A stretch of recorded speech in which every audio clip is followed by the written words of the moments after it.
T minus 30 seconds.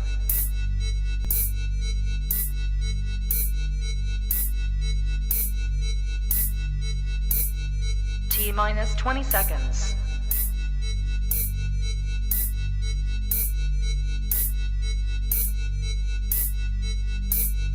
10, 9, 8, 7, 6, 5, 4, 3, 2, 1, 0.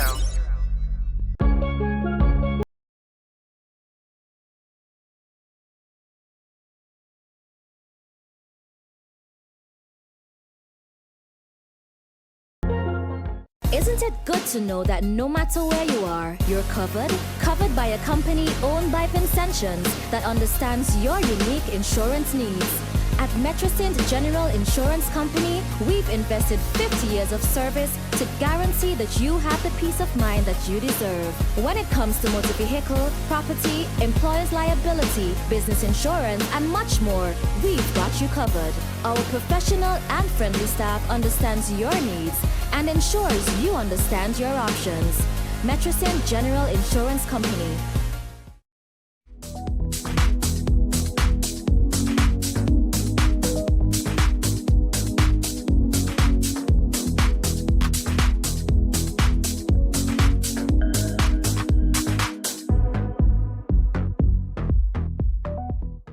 Good evening and welcome to another edition of Let's Get Down to Business. Let's Get Down to Business is a collaboration between IKTV and the Chamber of Industry and Commerce.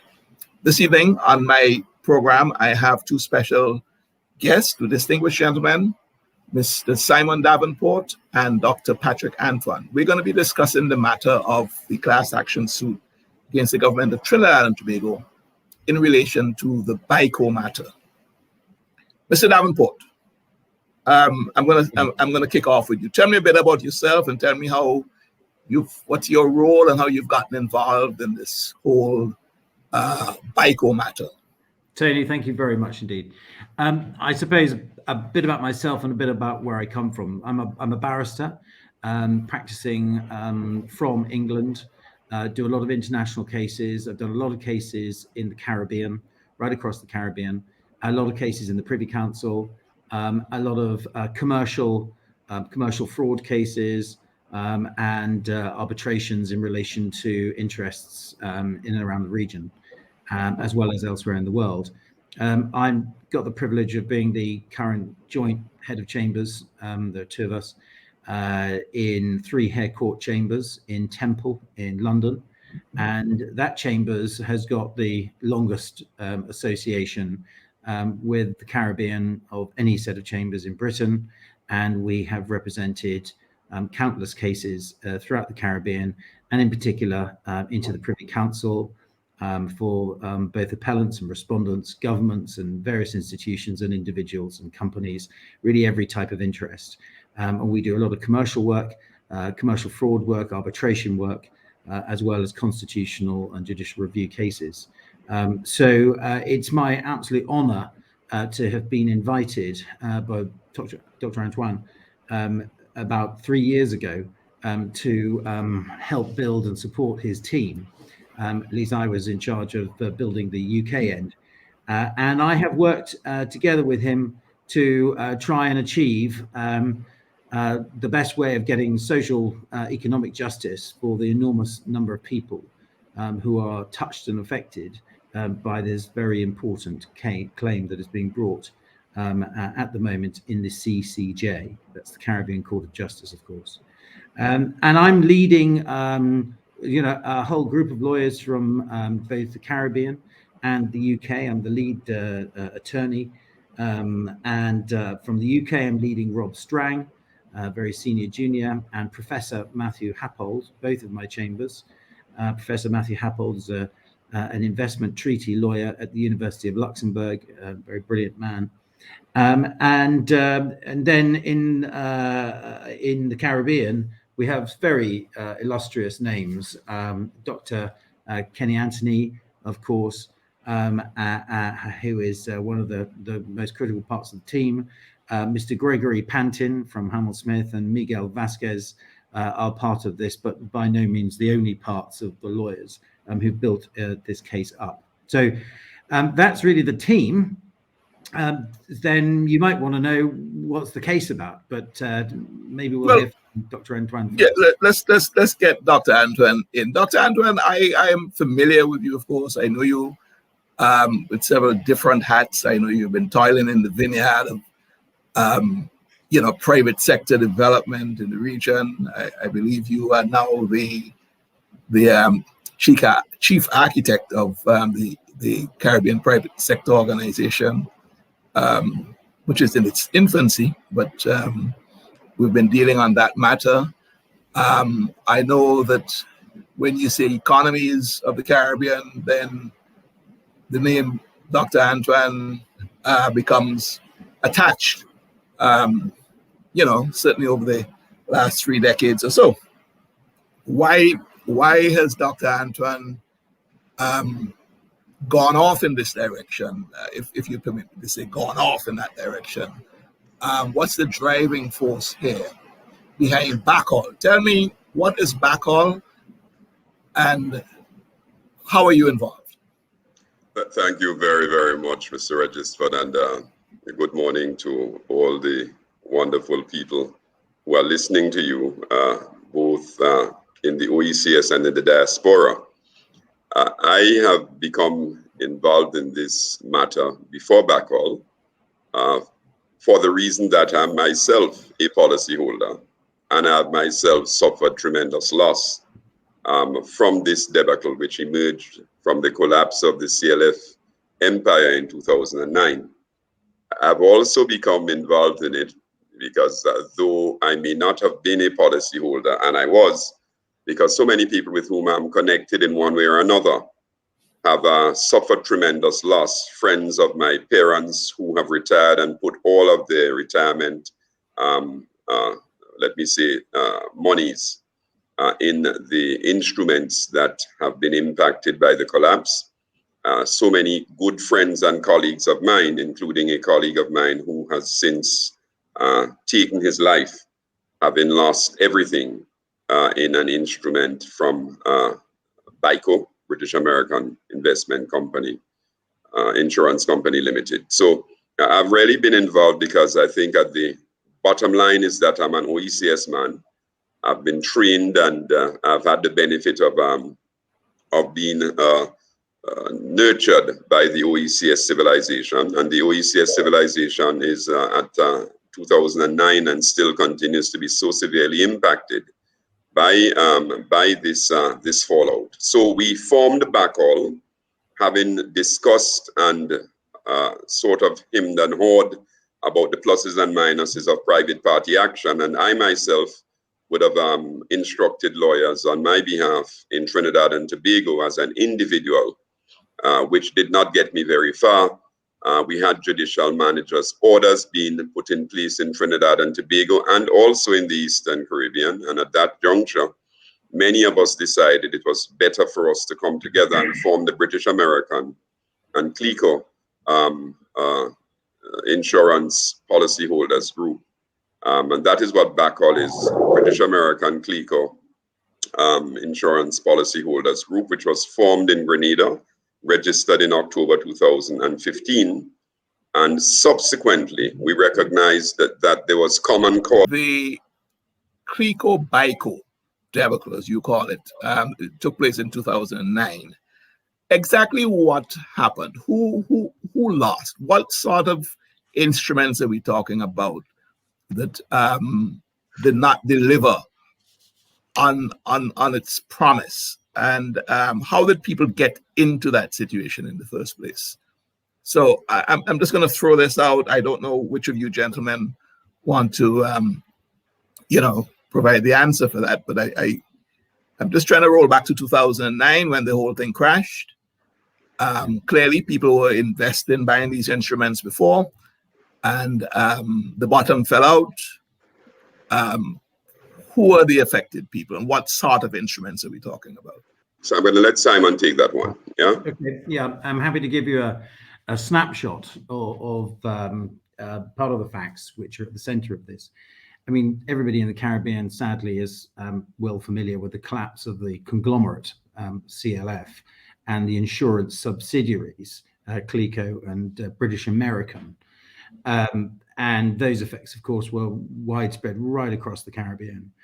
One reason for the collapse and actually why the effects were felt so widely and deeply was that CLF had been raising money via both CLECO and British American by selling high interest rate annuity products, which were called executive flexible premium annuities. Those products were bought by tens of thousands of investors right across the Caribbean, individuals and credit unions and various companies and groups. And what CLF did with the money was it proceeded to invest in various assets, some of them, unfortunately, highly illiquid, which was caught out by what we euphemistically call the credit crunch. When the collapse of CLF came, it just simply didn't have the funds or access to the funds in liquid asset form to cover liabilities to those investors. So in Trinidad, the government stepped in and took emergency control of CLECO and the Trinidad arm of British American, BAT.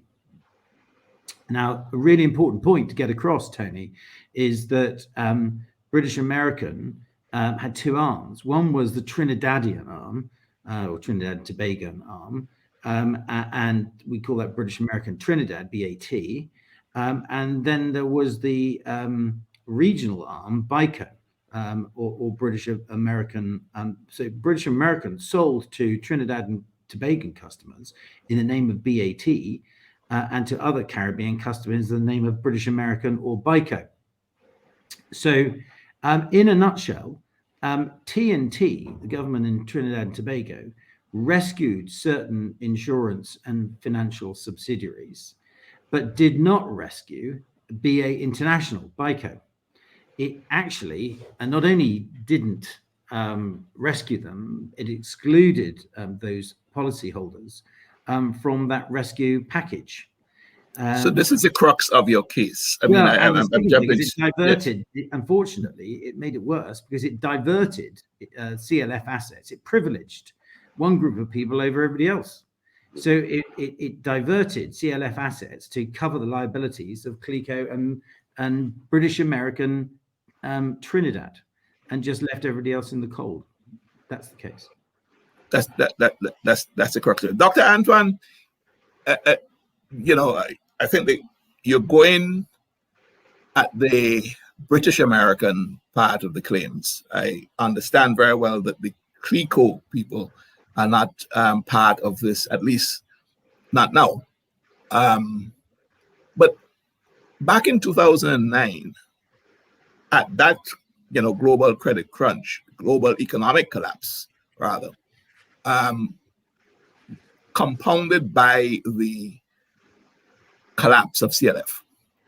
What sort of chunk did it take out of the GDPs of the various countries, in particular St. Vincent, to be specific? Yeah, the actual figure that yes. So in the case of St. Vincent and the Grenadines, let me give you the big picture.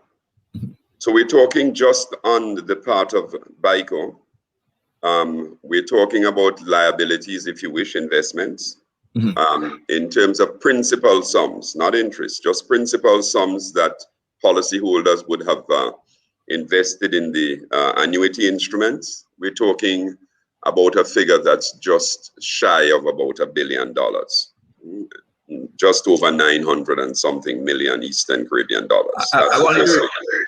Yeah, so we're talking about just shy of $1 billion, 1 billion Eastern Caribbean dollars with a B, billion. St. Vincent or the Caribbean? No, this is the entire OECS. The OECS figure, but only for BICO, British American Insurance Company Limited. This is the mm-hmm. entire OECS, just short of 1 billion Eastern Caribbean dollars. 1 billion. 900 and something $million is what we're talking about. Mm-hmm. And these are for all the currencies because they took annuity policies both in Eastern Caribbean dollars and US dollars. So for those listening who are aware of that, I put both figures together, just short of 1 billion Eastern Caribbean dollars. In the case of St. Vincent and the Grenadines, the liabilities only for St. Vincent and the Grenadines was about 192 million Eastern Caribbean dollars. Again, 192 million Eastern Caribbean dollars. And that is only for the BICO policies. And at the time, in 2009, if you look at the GDP in 2009, that would have amounted to about 10.5% of the GDP in St. Vincent and the Grenadines for 1 year. So that's a 10%, 10.5% fraction, which in economics is substantial. Very substantial. Very substantial. And that number would vary across the countries. But for instance, in Antigua, it would be about 12%. They had the largest allotment in terms of the liabilities. In Grenada, it ranged between, I want to say 8 and 9% of GDP. So across the entire OECS, the impact was substantial when you think about what we are fighting for every year to get a 2 or 3% increase in GDP. If the central bank tells us if we can achieve a growth rate in GDP of about 6%, we're doing extremely well. But most of us have only been able to achieve, in good years, an average of about 3%. When you talk about 10.5%, you're talking about losing your growth rate being 0 for about 3 years. So that's really what we're talking about. It's substantial. Correct. And I want to make the point that, or to repeat the point, that you're only talking about BICO because there was, I believe, a significant set of liabilities in the CRECO end of things, but we're not really discussing that on this program. We're coming up to our first break. When we come back from the break, I want to explore how we're going to go about addressing the claims that the collective claim that you're going to make, and how people who have been burnt, for want of a better word, can have some form of redress through the actions that you are about to undertake. When we come back from the break. Great.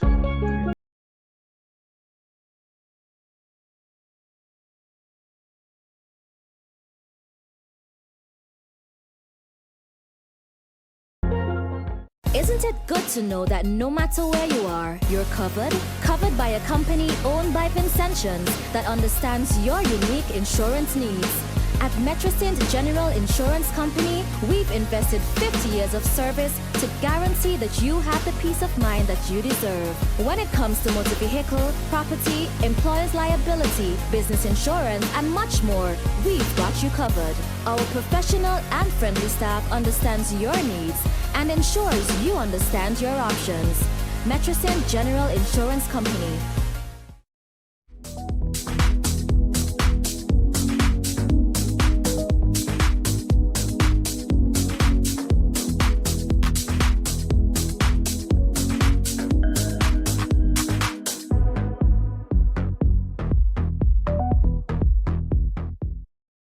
Welcome back to Let's Get Down to Business. I'm chatting with Dr. Patrick Antoine and Simon Davenport. Simon, I believe you're all the way in Brussels, I'm told. You're 6-hour time difference now? Yeah, actually, right now I'm in Austria. Oh, you're in Austria. My wife's Austrian. Yeah, but same time difference. So yeah, good. It's a fairly rainy, muggy 5 p.m. afternoon in Austria. Right, because, well, 5 p.m. now because we're recording this program earlier. But yeah, true. Simon, how do we get to the point that you and Dr. Antoine is hoping to take all the people who are making these, well, you know, you're collectively making this claim. Yeah. How are we going to get from this point to success, which I know you're hoping for? Indeed. What are the steps? Okay, well, Tony, that's the key question you've asked there. So what we are doing is bringing a claim, a court case in the Caribbean Court of Justice, relying upon obligations of equal treatment, non-discriminatory treatment in the revised Treaty of Chaguaramas. And we're bringing an application for the case to be heard. It's called, Tony, an application for special leave to commence proceedings. And it's asking the court to see that there is merit in the case to allow it to go forward to a full hearing. So it's a two-stage process.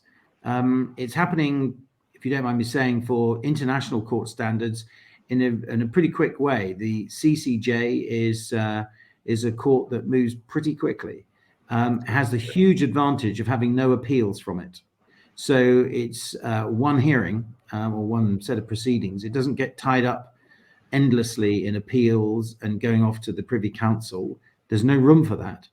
It's a do or die application for special leave and then a court case to determine discriminatory behavior.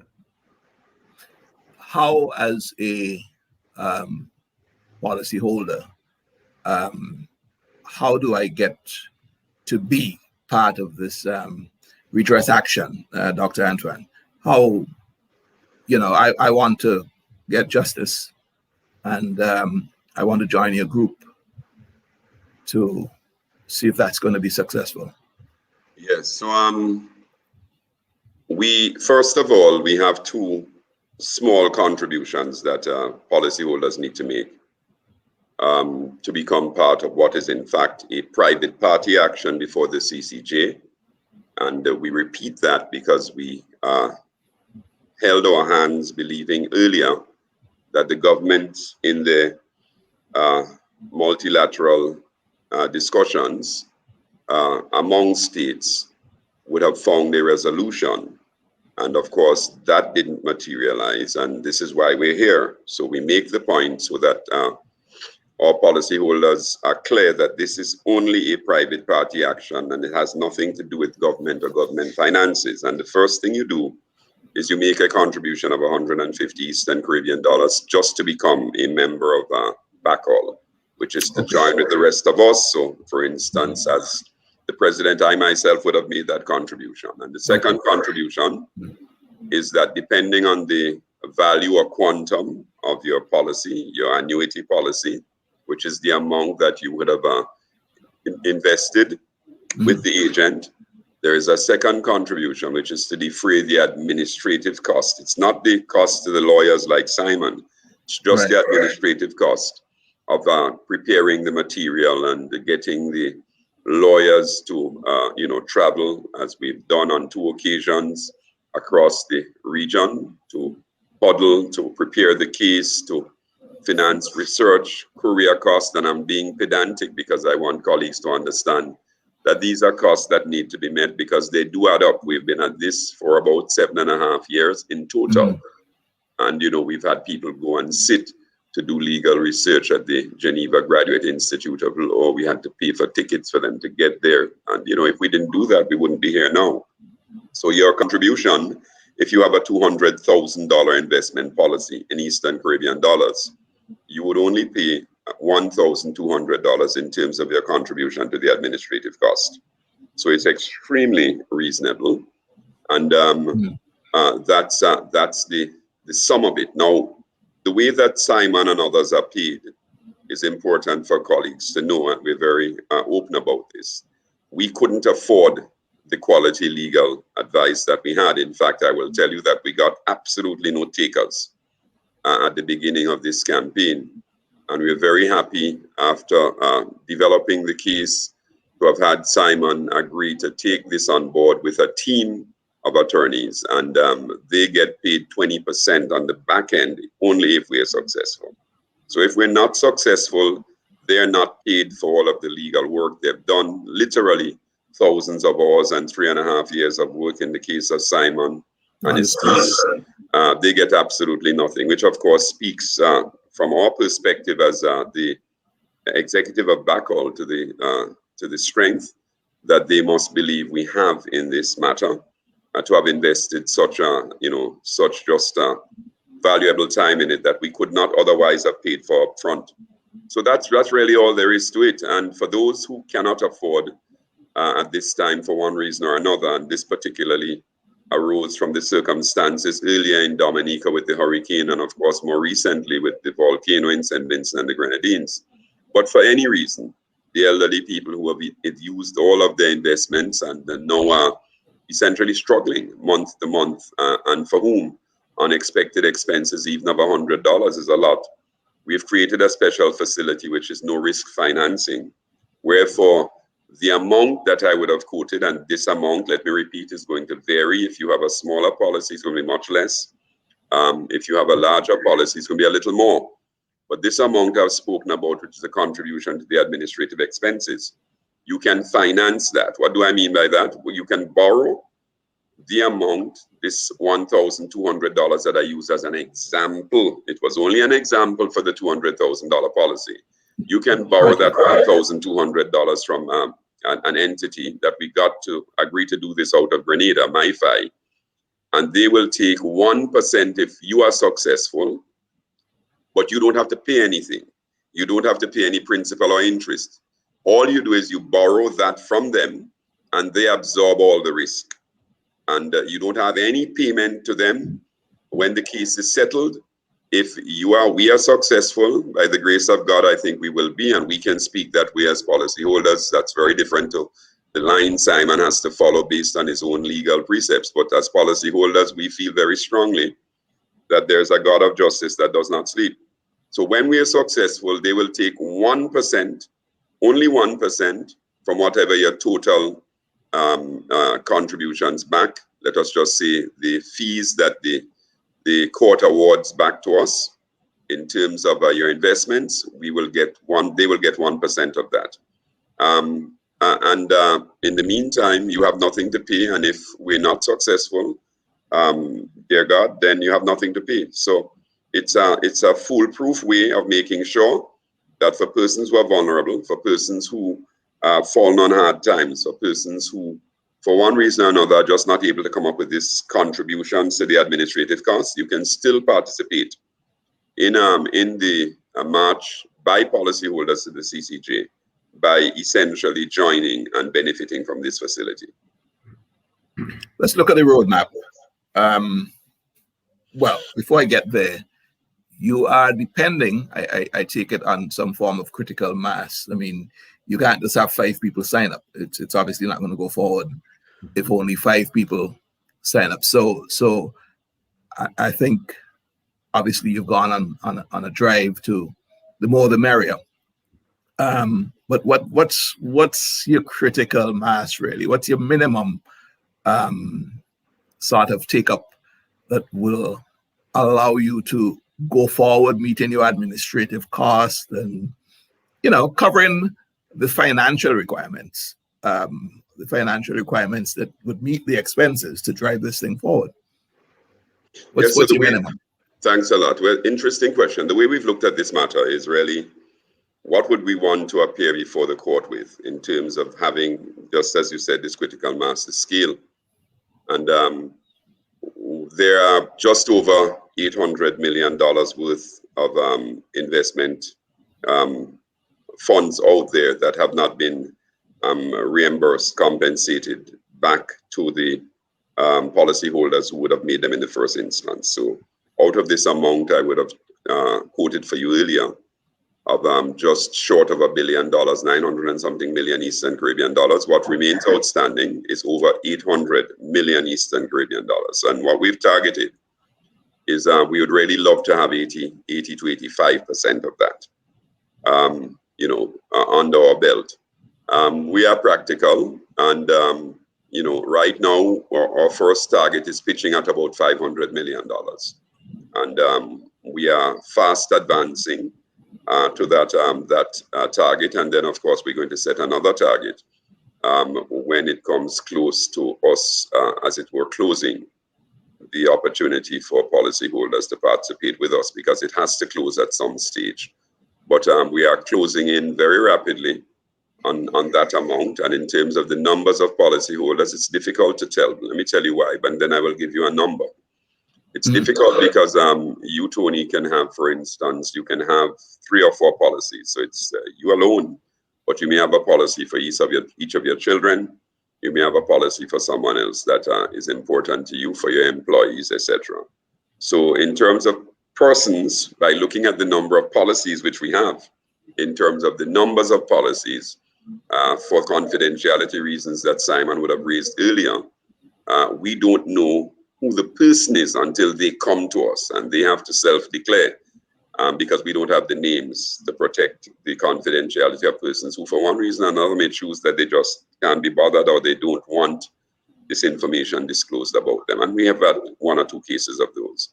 So in terms of having taken that into account, we are all men and women who I think are shrewd enough to understand the way that patterns work with numbers. And I want to say that when we look at the patterns that we've seen with the numbers, we are well over 2,000 and something individuals and institutions. And this is important because, for instance, there's one institution in Grenada that has, in terms of its paid up membership, it has about 7,000 members. So you have the monies for 7,000 individuals represented by one entity. So when we speak to that, we explain all of this because this has so touched the OECS civilization that when we get to court, we may well have over 3,000, right, individual policy holders. But the number of persons that they represent is substantially greater. There's one institution, it's a farmers organization that we are now working with to get them on board in terms of the decisions of their board. They want to do it. They on the books, they represent over 10,000 farmers. Actively, they represent over 5,000 farmers. So when you have one policy, what you're talking about is it affecting the lives of 5,000 people who would have deposited funds directly. And then if I were to tell you that in the Eastern Caribbean, the numbers are about 3.5 to 4 persons for every 1 person that is either employed or engages in economic activity, then you and I can do the math. So this farmers organization, really, you're talking about 10,000 farmers, 5,000 active by 4. You're talking about 20,000 Grenadians from one single institution. The population of Grenada is 120,000. And that's one institution. In the case of Antigua, you're talking about other plans and schemes where people, contributory plans and schemes where many other persons would have put funds in as well. Ditto, Grenada, same example. So when you start looking at this across an OECS population of 500 million persons, on a good day, with our diaspora back and with some tourism, 600,000. That's the OECS population. OECS strong, 600,000. When I start doing the math for you, you start to see how important this is. So we do this so that everyone understands that the number of policies really does not give you a true reflection. But it's important to start there. But where we end up is that this has affected so many people, including people in the diaspora, in Canada, in the United States. There's one person from St. Vincent and the Grenadines who has a substantial amount of funds that he would have sent back over the years, working from Canada. He unfortunately has fallen on very hard times, and it breaks my heart because he called me living from a car. He's in vagrancy, but all of his money is in British America, and I subsequently, of course, put him onto one of our claims managers, right? These are the sorts of heartbreak stories that we're talking about. So yes, the numbers, we've given you that. We've given you what the real impact would be as a percentage or component of the OECS population. And then under each of these are these really heart-wrenching stories, man, that really makes this worth something fighting for. And Patrick, we'll pick that back up when we come back from the break. We've managed to overrun 2 segment times. So my producer is not very happy with me at the moment, but we'll squeeze it into an hour. We'll have to make up for time. So when we come back from the break, I want to pick up with you, Simon. I want to look at the roadmap, where timing, how are we going to proceed once as Patrick says, is going to be closed off, and then where we go from there, and what sort of period of time could one expect this thing to run for. So when we come back from the break, more on this very interesting topic.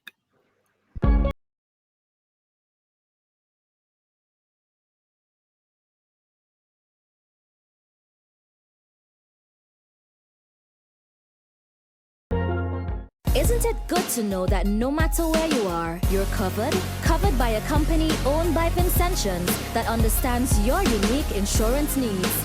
At Metrosint General Insurance Company, we've invested 50 years of service to guarantee that you have the peace of mind that you deserve. When it comes to motor vehicle, property, employer's liability, business insurance, and much more, we've got you covered. Our professional and friendly staff understands your needs and ensures you understand your options.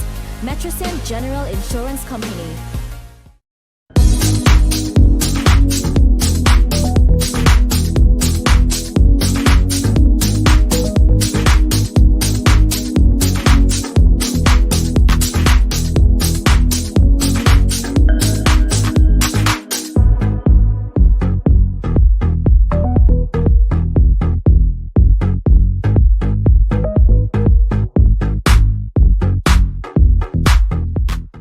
You're looking at Let's Get Down to Business. We're talking about the Backhaul, which is a private group of policyholders with the, I don't have to use the word, defunct BICO insurance company. But suffice it to say, my guests are Simon Davenport and Dr. Patrick Antoine, who are championing the cause of seeking some redress to the people who have long suffered, long been languishing to get some sort of returns on their investment.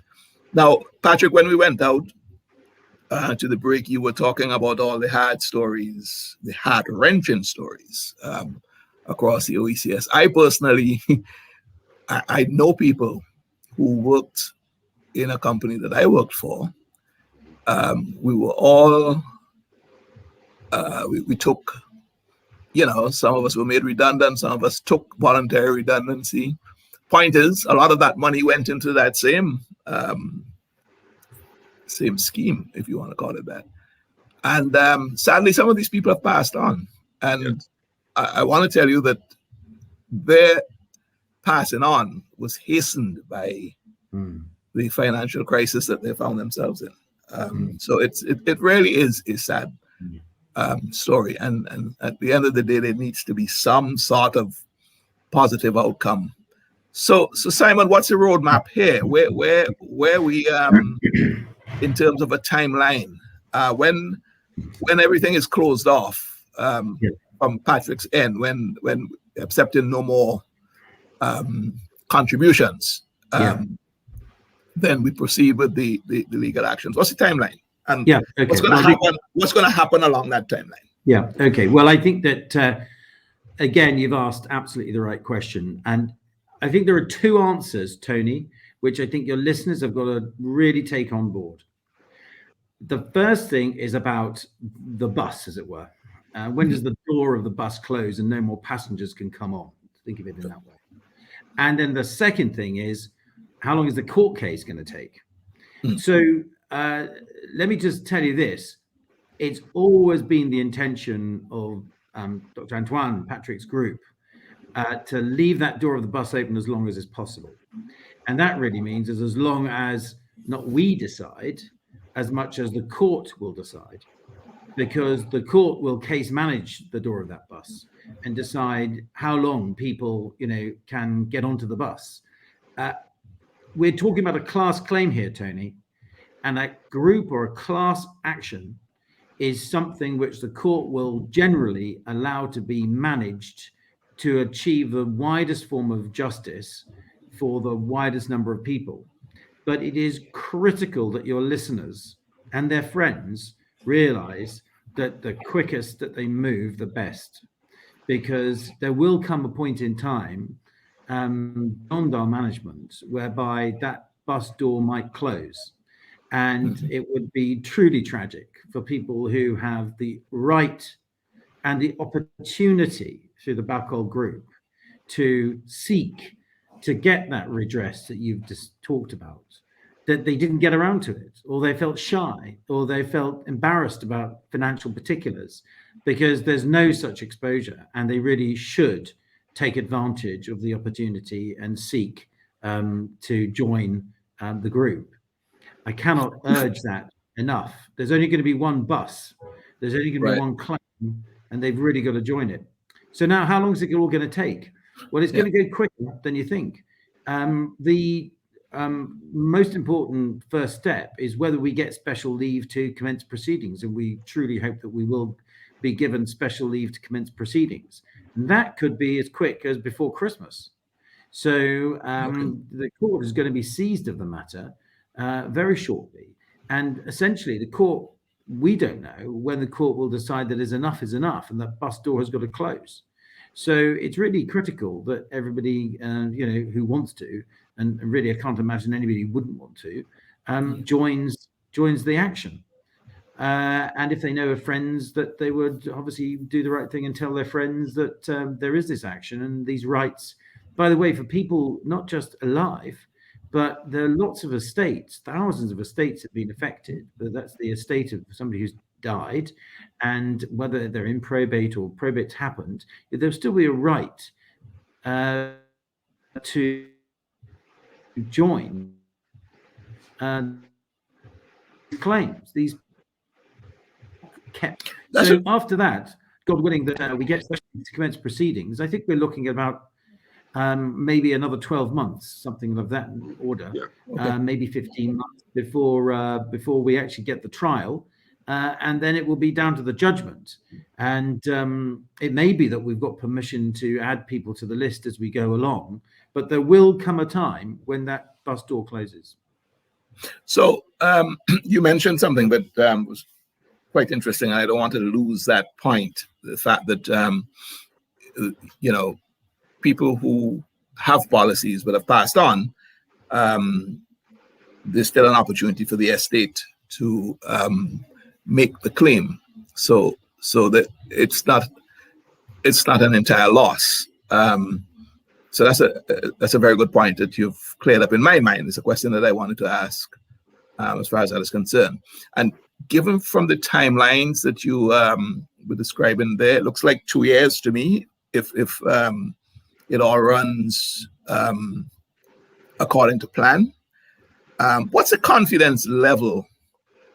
And I don't know if you are at liberty to answer this question, but in terms of the first step where the court grants you leave, what's the confidence level on that? Because that needs to happen before anything else. I don't know if you're permitted to give me a response there, because I know sometimes I can just say this: yes, is that the government of Trinidad and Tobago have been given an opportunity to answer the claim against them.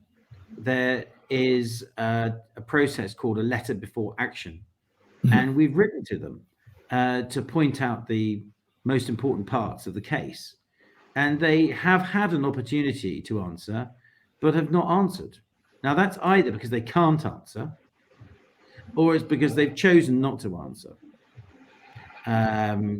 But all I can say is that the arguments that we have presented are very strong arguments, and I truly hope that there will be special leave to commence proceedings granted.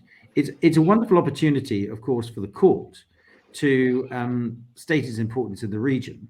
It's the case of the region. It coincides, the court's remit, with the credit crunch. It really started pronouncing from 2008. That's right in the heart of the credit crunch. So there's a sort of parallel tracking. But above all, we've had an unanswered case. We haven't a clue what we do, but we haven't seen anything in writing from the government. It's a very poor form of play. not to have let us know what's going on at any point in time. So all you can say is it's at the moment like a football team playing, the other side haven't turned up. So Well, there's a lot of people they're going to have to answer. And I hope they've got the right, they can do the right thing. The right thing would be to accept that there's special leave to commence proceedings and not make a silly procedural row of it. I mean, they put their head firmly in the sand thus far. And it would be right for them to start to act more appropriately from now on. And we would invite them to simply agree. Yes, using the analogy about the football team not turning up, in that case they lose by default. I'm not so sure if that analogy can be carried right across the board. But I guess we are going to cross that bridge when we get to it. I want to address this question to Dr. Antoine because it's a bit of a naughty question. People have time and time again asked, why is it that people like Bernie Madoff and my man in Antigua, Stanford, and so on, and we've had them across the Caribbean and certainly in the world, with these Ponzi schemes. And I'm not calling this a Ponzi scheme. I'm just saying that some people are hard done by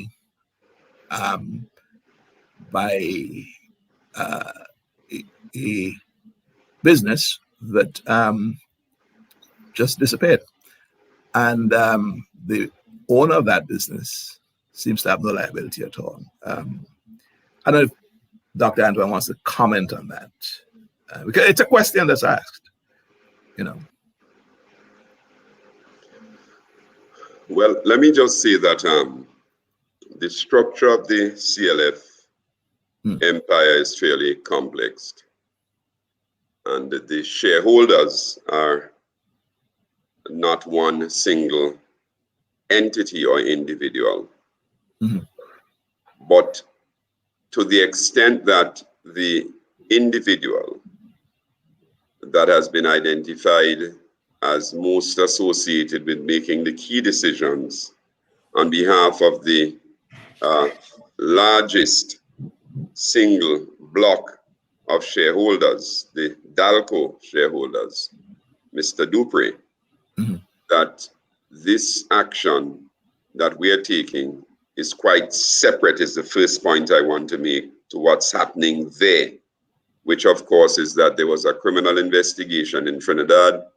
The file was in fact given to the DPP. So no one knows what's in that file, right?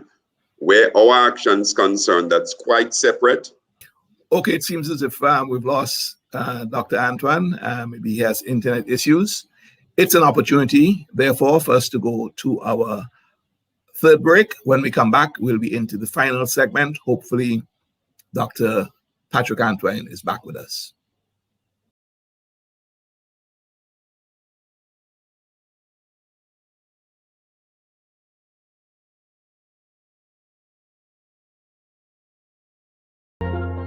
Isn't it good to know that no matter where you are, you're covered? Covered by a company owned by Vincentions that understands your unique insurance needs.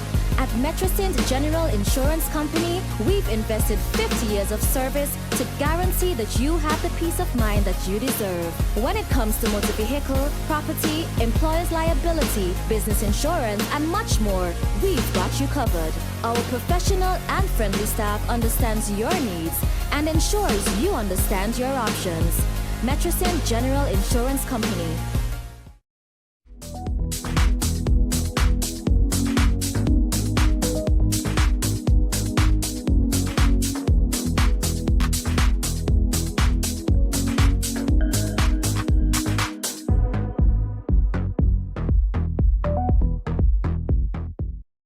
Welcome back. You're looking at Let's Get Down to Business. Let's Get Down to Business is a collaboration between IKTV and the Chamber of Industry and Commerce.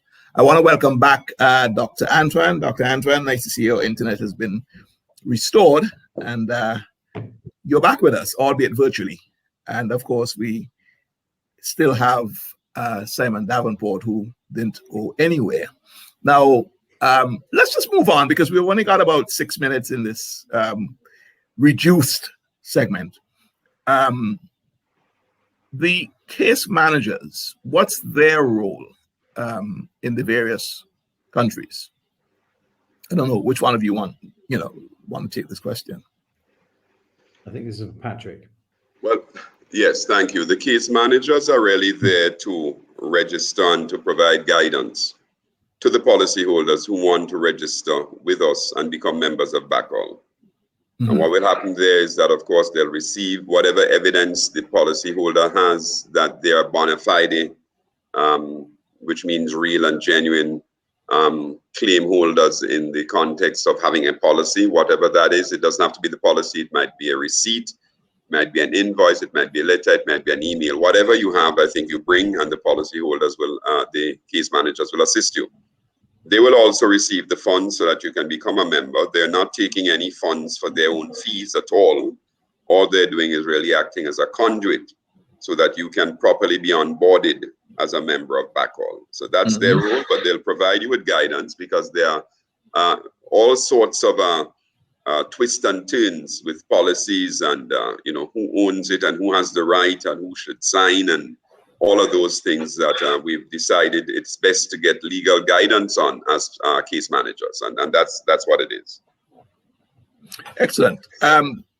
Simon, you were mentioning, I think it was you, that once we go through the legal procedure here, once a case is heard and ruled upon, it's going to be a landmark case one way or the other. It's certainly going to set a big precedent here in the OECS and I suppose wider CARICOM region. Class action claims are not very common in this part of the world. Very common. We hear about them in in the US. In fact, we see ads on television asking people if they were using a particular medication, and I guess that's what that's all about, trying to gather all affected persons. Is it your anticipation after this case, regardless of how it goes, but hopefully goes in favor of the policyholders, is it your anticipation that you're going to change the legal landscape of the OECS and the Caribbean? Yeah, actually, you've asked some brilliant questions today, and that's no less brilliant than any other. I fundamentally believe that class claims are a positive benefit for a democratic society. Yeah. Litigation gets more and more expensive. Litigation is sometimes an uneven fight. Taking on big defendants intimidates people, and so they don't bring the case in the first place, which is a sadness. For me, if a case is the right case and somebody has a legitimate complaint, we live in a globalized world whereby there are international practices by banking groups, by various different types of institution, credit card companies that have relationships with us all, internet companies and the like. And huge amounts of money have been made in industries which have seen corrections, and the corrections affect huge amounts of people. So it's a sort of necessary consequence of the age that we live in that there should be collective redress. And it's also it's in everybody's interests that all the people that can be catered for, all the people who have been potentially losing, should be heard at the same time. What you don't want is, and the court will not allow it, is for lots of little cases to keep raising the same issue, because it just uses up more and more time and potentially gives rise to inconsistent judgments by the court. So it's in absolutely everybody's interest, possibly not the defendants, but in every other person's interests, that these things should be managed critically and carefully together. So I genuinely do hope, I mean, running class claim litigation, I've got some real experience of doing it, and so does Dr. Antoine now. This is for sure the future. You get the best lawyers doing these cases. You can really whittle down the elements to the quintessential, and you can practice justice across the board. You take a single little case that raises issues which are then taken over a decade through an appeal system. Only one party's affected, and it's much better value for money for a justice system to have a class claim. Secondly, Tony, it's critically important for the Caribbean Court of Justice itself. This will be by far and away the biggest case they will ever have dealt with. And it's really an opportunity for the court to stake a sort of very relevant modern guidance and claim, not only in respect of the revised Treaty of Chaguaramas, but in these class claims themselves, show that they're capable of being able to handle it, which I'm sure they are. It's a brilliant court, and it's underused. And I hope that in its originating application capacity, you have to understand it's got two functions. One is it's as it were a replacement appeal court for those nations that have signed up, those member states. But more, I think, valuably, it's an original application court of the highest possible quality. And the fact that it has no appeal is just phenomenal. You've got 5 judges of the greatest possible quality across the region. And for the right case, it's absolutely critical that they lay claim to it. I mean, it is the equivalent of the European Court of Justice, so it should be seizing these sort of opportunities. And I can see all sorts of cases, potentially cartel cases and the like, going before them and leading to very important judgments. So, one thing that's come up in this is that not everybody, of course, has email. And getting people together, what's called book building, is as it were in a transitional but complex phase. And I pay sort of homage to Patrick, Dr. Antoine, and his team, because they have done it in as it were a modern concept in a sort of transitionary phase, without the advantage of being able to get people's email login details and being able to move more quickly like that. But I think that you will see change afoot like that, and it's a necessary tool of a democratic process and a valuable one. Yes, I agree. I want to ask one last question before I get each of you to give you closing statements. In terms of, I'm going to use the term statute bad. It may not be relevant here, but is there a limit in terms of time when after an action you cannot bring a claim? Is there a period of time? So, for example, this thing collapsed in 2009, so we are in 2021. That is 12 years ago. Okay. Is there a period of time beyond which you can't bring a claim of this nature? Shall I handle that? Yes, go ahead, Simon. I mean, in general litigation, if somebody breaches a contract and everybody knows about what the facts were, and nothing's hidden, or if somebody's knocked over in a car accident, there's a very known starting date for a limitation period to start, and you can run out of time if you don't move quickly enough. However, a limitation period is not really relevant here, because it's not of general application. The treaty is of the application. There's no limitation period applicable to it in the normal sense. Obviously, if there was obvious delay, which was only to be laid at the door of one party, that might influence the approach or the outcome or the nature of the relief that might be sought by the court. There's really no room for that here for a number of different reasons, which will take me too long to go into. But basically, the law doesn't suit, the facts don't suit. It's an ongoing offence anyway. It's reparable at any point in time, but they haven't repaired it. They haven't entered into any type of correspondence. They promised one thing but not delivered to other member states when they promised to financially bail it out and make it all unnecessary. And there's any number of different answers if the point was ever raised. So there's not a problem here. But of course, you're right to raise the question. But that shouldn't put people off. In fact, if nothing else, I mean, it should make them get on with it, I would have thought, and get on the bus. I mean, there's no reason not to get on the bus, is the honest answer.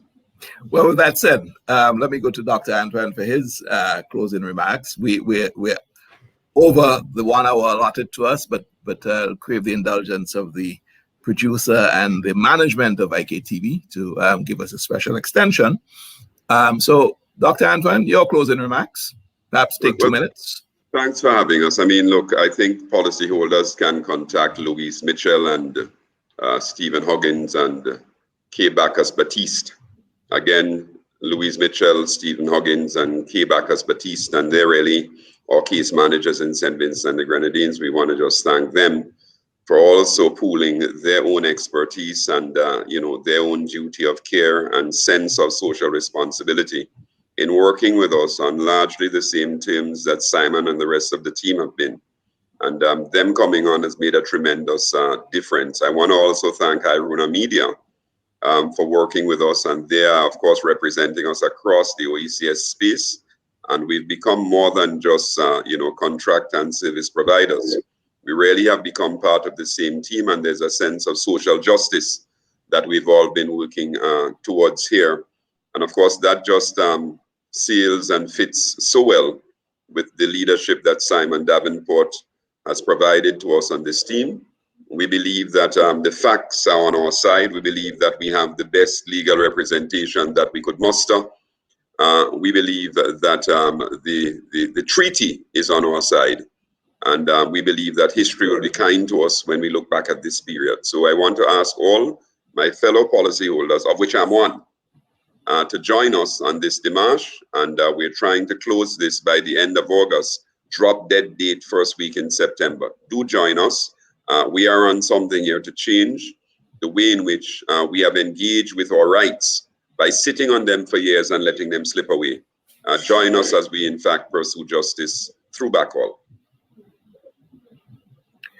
And with that, I think, unfortunately, we've lost Simon, but at this closing stage. So we're not going to get any closing remarks from him. But let me thank him for being my guest on this edition of Let's Get Down to Business. Dr. Antoine, let me also thank you. And I wish back all the success. Thank you very much. Thank you and your staff. Tony, thank you so much. We would love to be back whenever you invite us. You're welcome.